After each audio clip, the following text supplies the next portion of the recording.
Hello all, I'm just doing my weekly live that I like to do every Wednesday at 11 AM Australian Eastern Standard Time. I didn't do the last two lives, which I will get to in just a moment. So what I have is a rare disability called Perrault Syndrome.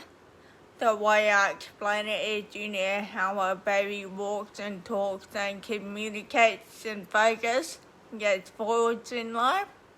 I'm actually going backwards, and I do not have a timeline of when things will actually happen. I do have an older brother that does have the same condition, and he does not know anything as well. So the reason why I didn't do the last two lives, not everyone watches all my lives and is aware I was actually in hospital. I forget that hi Nikki, I forget that I don't feel pain like other people do. So what it was, it's on a Thursday morning, I just had I thought it was a stomach ache. I had a fever, and then the next day it's the same thing, fevers as well, and I couldn't hold down water as well, so, and in the end, I actually do have nose. But I can remember a lot. It was not very enjoyable, but it was a journey I took. So in the end, as well, I have to mention, this live will be TMI, which is too much information, so if you can't handle it with a light heart you might have, just play a turn off, for I will be explaining some things that did happen that can get, oh my god. So one of the things I did notice is, you know how you get severely dehydrated? It's a dark straw colour in your urine. Mine was actually orange.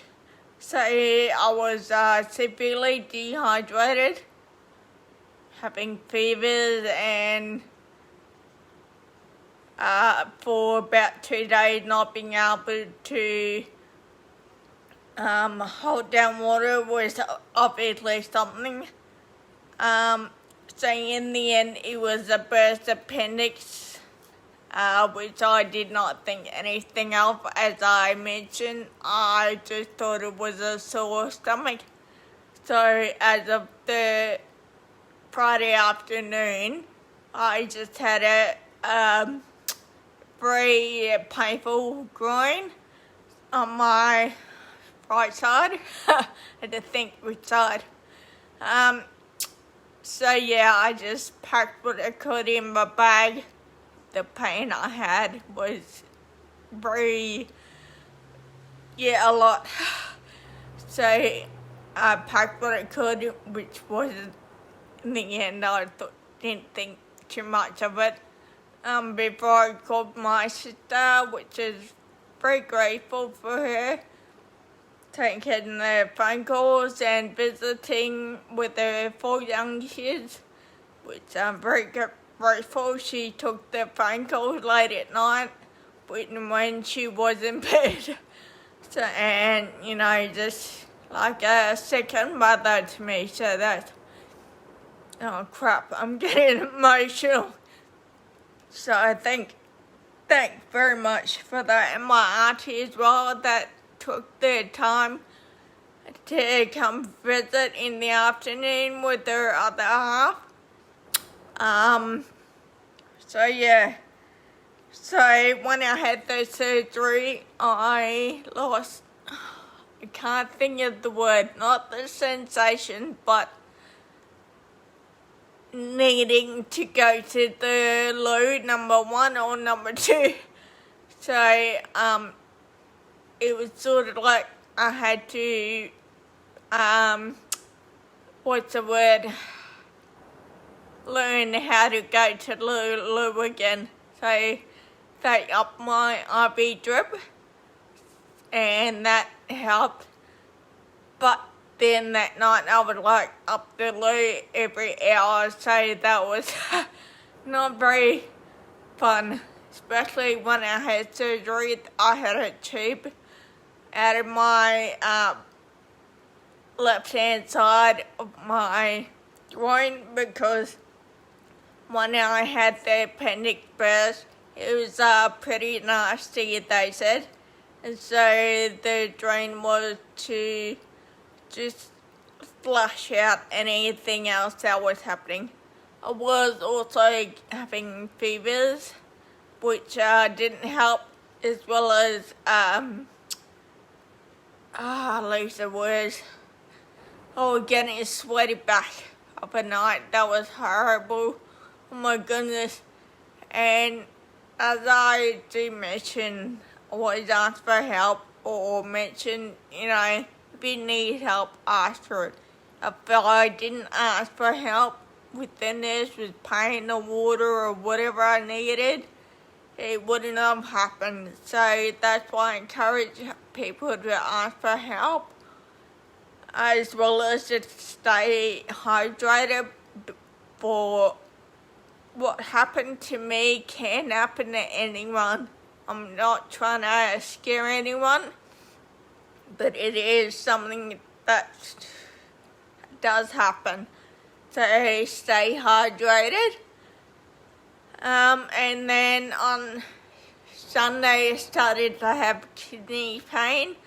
The doctors and nurses did mention it could be just because I was in bed that often. Then I started to have breathing problems, and the pain on the right side was starting to happen over night time. So from Sunday to Wednesday afternoon, I was having trouble breathing properly, and that was painful, and I couldn't blow my nose or anything like that, so that was very hard. Thank goodness I didn't have the hiccups or sneezes. Oh my god, that would hurt like no tomorrow. So I think my brain, when I was about to sneeze or had a hiccup, my brain must have thought, it hurts, so I won't sneeze. So that was a really good thing. I'm losing track of what I'm doing. So I started to have coffee as well, because I knew that was something that could help me go to the loo. I haven't had coffee for years, because I can't remember now, but I did find out that caffeine can affect my condition. But I have to look into that, because I'm not too sure what happened with that.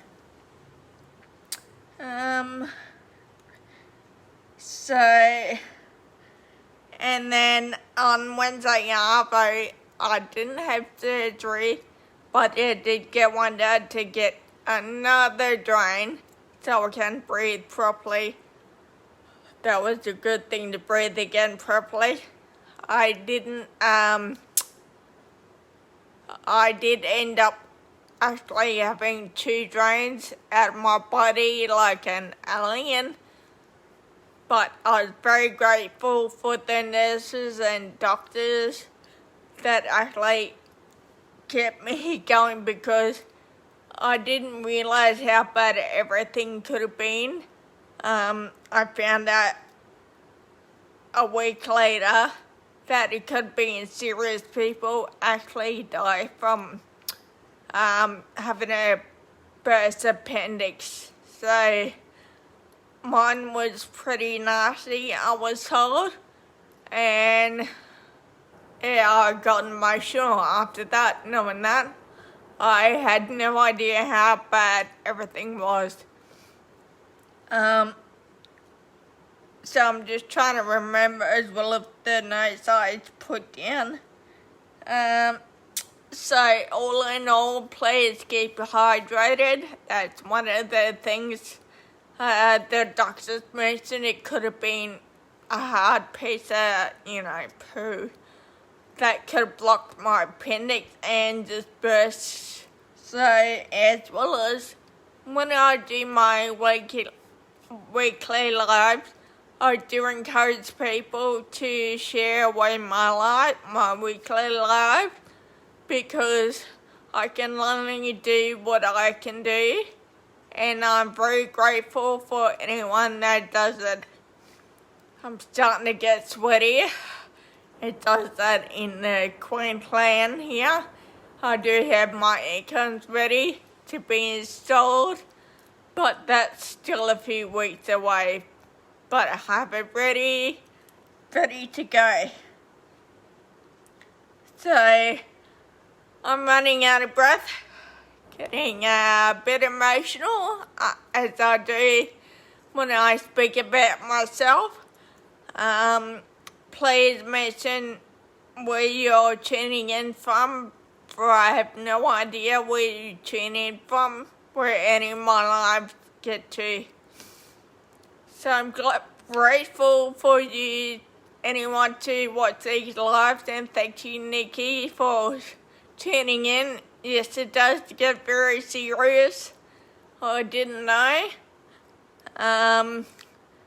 And stay hydrated. Just follow kindness.